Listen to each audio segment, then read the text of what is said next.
जय मसीह सभी को। और आप लोग कैसे हैं? आशा करती हूँ आप लोग स्वस्थ और चंगाई के साथ होंगे।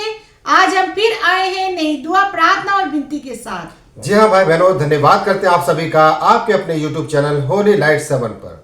तो भाई बहनों, आज हम फिर हाजिर हुए हैं नई दुआ, नई प्रार्थना, नए विषय के साथ। रोज की रोटी, रोज का वचन जो पवित्र पाक बाइबल के शक्तिशाली वचनों के द्वारा आपके सामने हम लेकर हाजिर होते हैं। इन वचनों को हमने पढ़ना है, इस रोटी को हमने खाना है। इन्हीं वचनों के द्वारा, इसी रोटी के द्वारा हमारी जिंदगी में बड़े अद्भुत काम होते हैं। ये हमारी रोज की रोटी है, हमारी आत्मिक रोटी, जिसको खाकर हम बलवंत होते हैं, सामर्थ्य होते हैं और हर एक काम में निरंतर आगे बढ़ते जाते हैं। जी हाँ भाई बहनों, इन वचनों के सहारे आप आगे बढ़ते हैं। ये वचन बहुत बहुमूल्य है हमारी आत्मा के लिए। तो जी हाँ भाई बहनों, आइए बढ़ते हैं आज के शक्तिशाली वचन की तरफ। हम देखेंगे पिता परमेश्वर का वचन हमसे आज क्या बात करता है और हमारे लिए क्या हिदायत है। इस पर हमको चलना है और इसको हमने मानना है, ताकि हम अपने पिता के करीब एक सच्चे और खरे बेटा बेटी बनकर निकले और परमेश्वर की आशीष, ब्लेसिंग्स, बरकत और चंगाई, सामर्थ हमारे ऊपर और हमारे परिवार पर निरंतर बनी रहे। तो आइए भाई बहनों, देखते हैं आज का शक्तिशाली वचन। तो जी हाँ भाई बहनों, हम देखेंगे भजन संहिता 38 का 15 में। परमेश्वर का वचन कहता है, परंतु हे यहोवा, मैंने तुझ पर ही अपनी आशा लगाई है। हे प्रभु मेरे परमेश्वर, तू ही उत्तर देगा। आमीन। तो जी हाँ भाई बहनों, अपनी आशा अपने पिता परमेश्वर पर लगाना है। आपको किसी इंसान के ऊपर अपनी आशा लगा के नहीं बैठना है, क्योंकि वो पूरा नहीं कर सकता। लेकिन हमारा प्रभु जो जीवित है, जो जिंदा खुदा है, यीशु मसीह, वही पूरा करेगा। यीशु मसीह पर अपनी आशा लगाइए, वही आपको उत्तर देगा। आपके हर एक परेशानियों से वही निवारण करेगा। आपके हर एक दुख दर्द को वही यीशु मसीह दूर करेगा, क्योंकि वो हमारा पिता है। वो हमारी दुआ और प्रार्थना को सुनता है। जिन्होंने बहुत बड़े बड़े काम किए हैं, उन पर ही अपनी आशा लगाना है, यीशु मसीह पर। आप जानते ही कि आपका पिता आपकी प्रार्थनाओं को सुनता है। तो भाई बहनों, अपनी सारी चिंता और फिक्र को यीशु मसीह पर सौंप दो, क्योंकि आज भी उनके नाम से बहुत बड़े बड़े चमत्कार हो रहे हैं और होते रहेंगे। वो मुर्दों को जिंदा करने वाला खुदा है। इसीलिए भाई बहनों, अपनी आशा प्रभु यीशु मसीह पर बनाए रखें। जी हाँ भाई बहनों, अपनी आशा सिर्फ यीशु मसीह पर बनाए रखें। अपना ध्यान, अपना फोकस और अपनी उम्मीदें यीशु मसीह से लगा कर रखें, क्योंकि सिर्फ वहीं से आपको जवाब आएगा और वहीं से आपको उत्तर मिलेगा और उसी जगह से आपकी जिंदगी में बड़े बड़े अद्भुत कार्य होंगे। In the name of Jesus. आपको और कहीं से उत्तर नहीं आने वाला है, आपको और कहीं से जवाब नहीं आने वाला है, आपकी जिंदगी में कहीं से बड़ा काम नहीं होने वाला है। सिर्फ एक मात्र सच्चा खुदा है, वो है यीशु मसीह। जब आप उसके सामने घुटनों को टेकते हैं और अपनी दुआ, प्रार्थना, अपनी फरियाद यीशु मसीह के चरणों में रखते हैं और अपनी आशा और अपनी उम्मीद यीशु मसीह से लगाते हैं, आपकी जिंदगी में आश्चर्य काम होता है।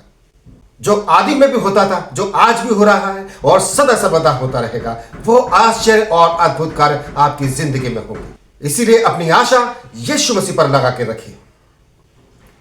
तो आइए भाई बहनों, बढ़ते हैं आज के दूसरे शक्तिशाली वचन की ओर। तो जी हाँ भाई बहनों, हम देखेंगे यिर्मयाह 17 का 17 में। परमेश्वर का वचन कहता है, संकट के दिन तू ही मेरा शरण स्थान है। आमीन। जी हाँ भाई बहनों, संकट के दिन, जब हम पीड़ा में होते हैं, तकलीफ में होते हैं, किसी दुख में या किसी संकट में होते हैं, उस संकट के समय सिर्फ यीशु मसीह हमारा शरण स्थान है।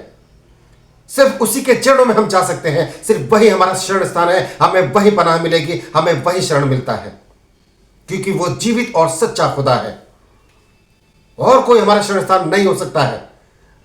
अगर आपको लगता है कोई और आपका शरण स्थान है, तो आप वहां पे जाते रहिए, आपकी जिंदगी में काम नहीं होगा।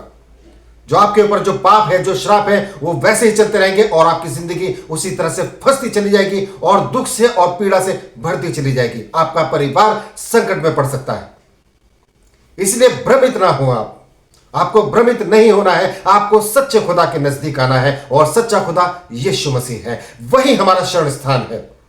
क्योंकि जब संकट के दिनों में आप इधर उधर भागते हैं, यहां वहां कहां कहां भागते हैं, अपना पैसा ही बर्बाद करते हैं, उससे क्या होता है? आपका पैसा बर्बाद होता है, आपका समय बर्बाद होता है और आपकी हालत जो पहले थी उससे कहीं ज्यादा खराब होती चली जाती है। जिन्होंने दुकान खोली हुई है वो अपनी दुकान चलाते हैं। इसीलिए भाई बहनों, हमारा शरण स्थान सिर्फ यीशु मसीह है, जो कुछ नहीं मांगता है, सिर्फ धन्यवाद मांगता है। आप जहां बैठे हैं वहीं से दुआ कीजिए, घुटनों पर आइए, दुआ कीजिए, फरियाद कीजिए और आप देखेंगे आपकी जिंदगी में खुदावन का काम शुरू हो जाएगा। किसी मनुष्य पर नहीं, किसी इंसान पर नहीं, किसी जाति पर नहीं, आप यीशु मसीह के नजदीक आइए, आप यीशु मसीह से सीधे फरियाद कीजिए, आपकी जिंदगी में परमेश्वर का काम होगा। आप देखेंगे, आपका परिवार, आपका कुटुंब, आपके पड़ोसी देखेंगे, आपकी बड़ी टेस्टमनी तैयार होगी। तो जी हाँ भाई बहनों, हमारा शरण स्थान सिर्फ और सिर्फ यीशु मसीह है। किसी मनुष्य, किसी इंसान के पास नहीं है। आप कहीं भी चले जाते हैं, आपको शांति नहीं मिलती, आपकी हालत और भी बदतर होती चली जाती है। इसीलिए आप इंसान पर भरोसा ना करके अपने पिता यीशु मसीह पर भरोसा कीजिए। वही आपको सुरक्षा देता है और हर एक संकटों से निकालता है, क्योंकि यीशु मसीह हमारा शरण स्थान है। उनके साथ चलना है और उनके साथ दुआ और प्रार्थना में बने रहना है, क्योंकि वही हमारा मुक्तिदाता है, हमारा उद्धार करता है। जी हाँ भाई बहनों, सिर्फ यीशु मसीह ही हमारा मुक्तिदाता है, हमारा शरण स्थान है। तो भाई बहनों, आइए प्रार्थना में, दुआ में, इबादत में आइए, प्रभु यीशु मसीह के सम्मुख आइए, दुआ कीजिए, अपनी मन्नतों को रखिए। प्रभु यीशु मसीह आपकी प्रार्थना को सुनते हैं और आपके जीवन में बड़ा कार्य करते हैं। आपकी जिंदगी में बड़ा कार्य होगा जब आप यीशु मसीह के नाम से दुआ प्रार्थना रखेंगे, फास्टिंग रखेंगे। बड़े बड़े काम आपकी जिंदगी में देखने को मिलेंगे, आपकी बड़ी बड़ी टेस्टमनी तैयार होगी in the name of Jesus. क्योंकि भाई बहनों, आशा का एक ही नाम है और वो नाम है यीशु नाम, जो हमारा शरण स्थान है, जो हमारा पिता परमेश्वर है, जो हमारा मुक्तिदाता है। तो धन्यवाद करते हैं भाई बहनों, आपने यहां तक हमें सुना। इस विषय को, इस सब्जेक्ट को अपने सगे संबंधियों तक, रिश्तेदारों तक और जान पहचान के लोगों तक जरूर शेयर कीजिए, ताकि परमेश्वर का पवित्र पाक वचन हर एक घरों में गूंजे एक बहुत बड़ी आशीष के रूप में। तो धन्यवाद करते हैं भाई बहनों, आज के विषय में बस इतना ही। कल फिर हाजिर होंगे नई दुआ, नई प्रार्थना, नए विषय के साथ। तब तक के लिए आप सभी भाई बहनों को हमारा जय मसीह।